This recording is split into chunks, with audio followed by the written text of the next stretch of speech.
Hello friends, எல்லோருக்கும் வணக்கம். இன்றைக்கி பிரண்டை சட்னி எப்படி செய்கிறதுன்னு பார்க்கலாம். பிரண்டை நம்ம எப்படி க்ளீன் பண்ணோம் அப்படின்னா, இந்த 4 சைட்லேயும் தோல் மட்டும் எடுத்தோம்னா போதும், நார் மாதிரி வரும். இப்படி க்ளீன் பண்ணிக்கலாம். இந்த 4 மூலையிலையும் இப்படி எடுத்தோம்னா போதும். இந்த நார் மட்டும்தான் வரும். கொழுந்த அப்படியே போட்டுக்கலாம். இதை நாம் எடுக்க தேவையில்லை, அப்படியே உடச்சி இதில் போட்டுக்கலாம். பிரண்டை சட்னிக்கு தேவையான பொருள் என்னன்னு பார்த்தோன்னா, சின்ன வெங்காயம் இவ்வளோ தொளிச்சு வச்சுக்கலாம். ஒரு 2 கை அளவு பிரண்டையும் தோல் உரிச்சு வச்சாச்சு. வரமிளகாய் ஒரு 5, பூண்டு ஒரு 4, சின்ன நெல்லிக்காய் அளவுக்கு புளி, கொஞ்சமாக சீரகம், தேங்காய் ஒரு அரை மூடி தேங்காய், கொஞ்சம் கருவேப்பிலை, 2 தக்காளி. இப்போ எப்படி செய்யலான்னு பார்க்கலாம் வாங்க. இப்போ ஃபஸ்ட்டு அடுப்பை ஆன் பண்ணிக்கலாம்.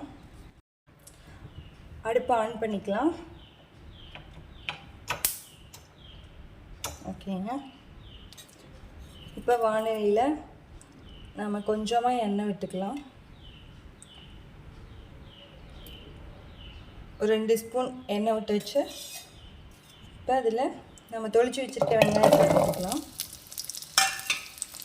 போட்டு வதக்கிக்கலாம். கூடவே இந்த 4 பல் பூண்டையும் போட்டுக்கலாம். இது கூடவே இந்த 2 தக்காளியும் போட்டுக்கலாம். இது கூடவே வரமிளகாவையும் போட்டுக்கலாம். எல்லாத்தையும் வதக்கிக்கலாம்.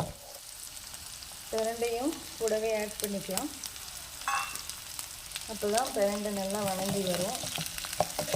பிரண்டை தனியாக கூட எண்ணெய் ஊற்றி நம்ம வதக்கிக்கலாம்.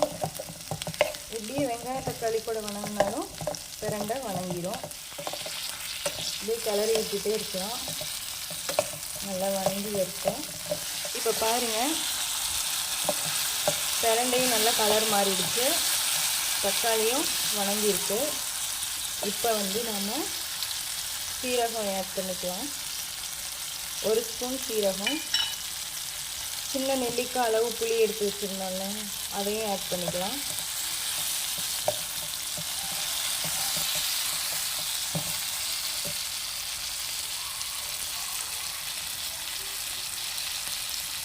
இப்போ இந்த கருவேப்பிலையும் ஆட் பண்ணிக்கலாம்.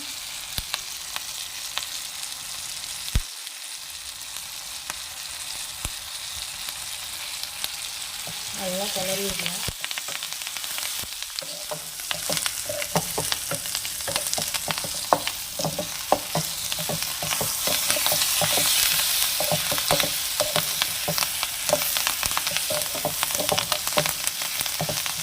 கருவேப்பிலை நல்லா பொரிஞ்சு வந்துடுச்சு. இப்போ நாம் இந்த தேங்காவையும் இது கூடவே சேர்த்துக்கலாம்.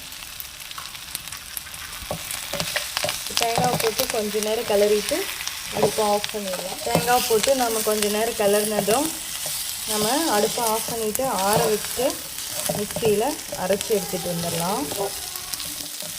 கொஞ்சம் நேரம் கிளறினாலும் போதும். நம்ம வதக்கி வச்சுருந்த வெங்காயம் தக்காளிலாம் பிரண்டையெல்லாம் ஆறிடுச்சு. இதை மிக்சி ஜாரில் போட்டு நம்ம அரைச்சிக்கலாம். நம்ம பிரண்டை சட்னி அரைக்கிறதுக்கு முன்னாடி தேவையான அளவு உப்பு ஆட் பண்ணிக்கலாம் ஜாரில்.